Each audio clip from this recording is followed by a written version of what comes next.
everybody. And can I just say, what a fantastically good-looking and sophisticated crowd. One or two of the guys on table 5 bringing the average down. Otherwise, I can't believe we even know people like this. It's absolutely fantastic. Fabulous. I'd like to start just by thanking you all for coming today, whether it be a few miles, a few hundred miles, or even a few thousand miles, as in a couple of cases. Who won the business? Yeah, who won? Probably Judith, or possibly Peter and Katrina. No, I think it was me. Yeah. You're right. It was definitely Judith. Yeah. So, we just couldn't be happier to see you all here today, and we're so grateful that you've made the effort. And to those of you who've worked with us to make this happen, we want to thank you too. We're not going to do it all personally. We will, you know who you are, and we will thank you personally when we get the chance. So we've got a range of top quality speakers here today, and me. And Michelle has a few things to say. Always. And our children have also a few things to say.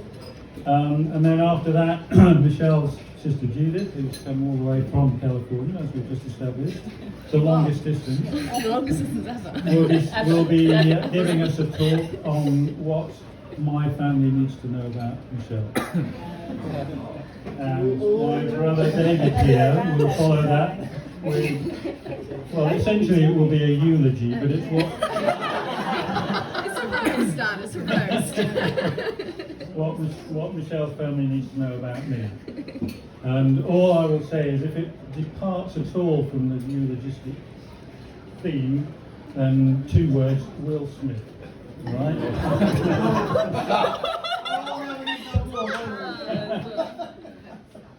Okay. So, I should also say we haven't collaborated at all on these speeches, so there might be contradictions and repetitions and hesitations, we don't know. So, what first attracted me to the funny, smart, generous, compassionate, sophisticated, perceptive, gorgeous, strong, supportive, always impeccably turned out, and just to be realistic here, solvent, psychotherapist Michelle Cooper. Well, a few years ago, I actually signed up for a website. Don't talk about that now. Not that one. We'll just call it sadanddesperate.com. And my expectations, to be perfectly honest, were pretty low. I did stumble through a few squirmy dates, feeling out of my depth and deflated. I met some actually really lovely people, but they weren't for me, or more likely, I wasn't for them. And then one lunchtime, 4 years ago, plus 5 days, I think, I met Michelle for a lunch date in the lobby of the British Library. I immediately decided to dazzle her with style and class, and I bought her a takeaway salad from Cooking She may try to deny it, I'm not sure what she's going to say, but I think it worked. I think she was hooked right from the start. For me, it was a slower burn, but burn it did, although we do have a few differences. I remember Michelle telling me she was excited to be going to an opera about a psychiatric institution. I thought, whoa, party girl.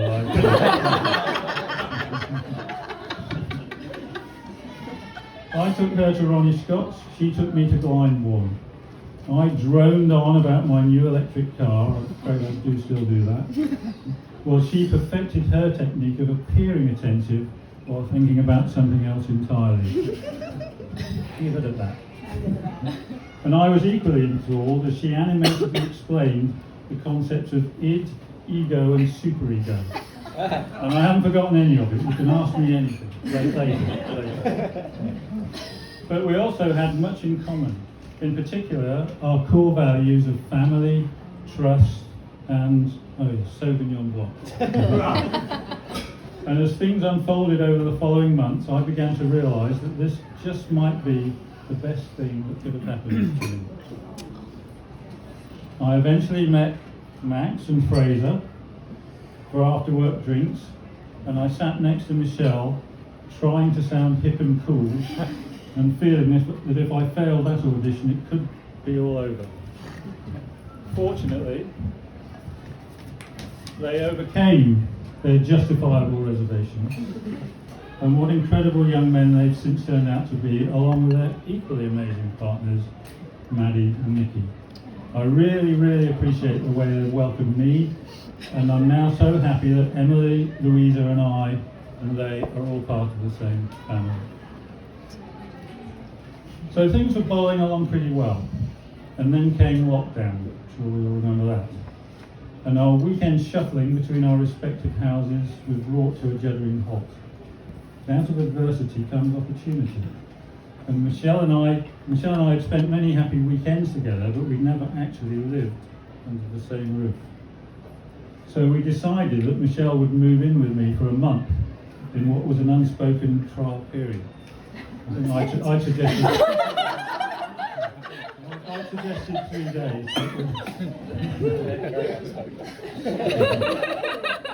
And apart from kissing goodbye to 3/4 of my wardrobe and drawer space, it went even better than we, or at least I, had dared hope. And by April 2020, we were engaged, although with little prospect of actually tying the knot anytime soon, thanks to the dreaded you-know-what. And during this period, Michelle's positive influence became ever more apparent. Her personality reflected in the new order. Chaos became structure. Last-minute random microwaving of ready meals was replaced by weekly cooking rotas and healthy recipes. I gained a swanky custom-designed, by Michelle, spice cabinet. Several shelves of ingredients neatly arranged alphabetically within their various types. All of the labels facing outwards. Utensils were neatly separated into 2 drawers, meticulously classified according to whether they're used for preparing of food or serving of food. An important distinction I learned. I'm still not entirely sure where the tin opener goes, but overall culinary efficiency has greatly improved. And what a wonderful extended family Michelle has brought into my life. I've already mentioned Max and Fraser, but her mum Marie, her 5 siblings, all of whom are here today, I'm very happy to say, and their partners and children and grandchildren have all been wonderfully warm and inclusive, as well as directly helping Emily and Louisa with some of their academic and career challenges. So thanks to Michelle, my life has hugely changed for the better in so many ways. But most of all, she's brought back the fun. I just love having someone with whom to share the sheer absurdity of life, and I think that's the real magic of finding the right partner. So, and of course, Michelle loved my jokes right from the beginning. In fact, I still catch her sometimes staring fixedly, lost in wonder as she anticipates all those which she catches in. The future is bright, my love. A bridegroom is just for the day, but a hilarious husband is for life. I'll end on a semi-serious note. As most of you will be aware, both Michelle and I went through some difficult times a few years ago, before we met. We were both single again and facing a future rather different from that which we previously imagined at that time. And sometimes in those situations, a few words from an unexpected source will resonate and lift your spirits. And I remember being in the car with the radio on and hearing a song that I'd heard many times before without really paying much attention to the lyrics. It was written in the 60s by the great songwriter Jimmy Webb. The song is actually about the end of a love affair, so it's not exactly appropriate for today. But the two lines that hit home with me at the time and lifted my eyes to the horizon again were these.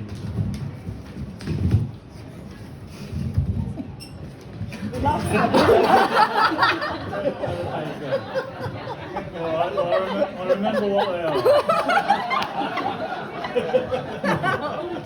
There we go. Oh, he's got it. Right. Okay. So here are the two lines that I heard. There will be another song for me, and I will sing it. There will be another dream for me, someone will bring it. And to my surprise and delight, someone did bring that dream. She's sitting next to me now, or almost next to me, and I'm singing the song every day. So please raise your glasses and join me in toasting my amazing bride, friend, partner, and companion for life, Michelle Marie Calder Cooper.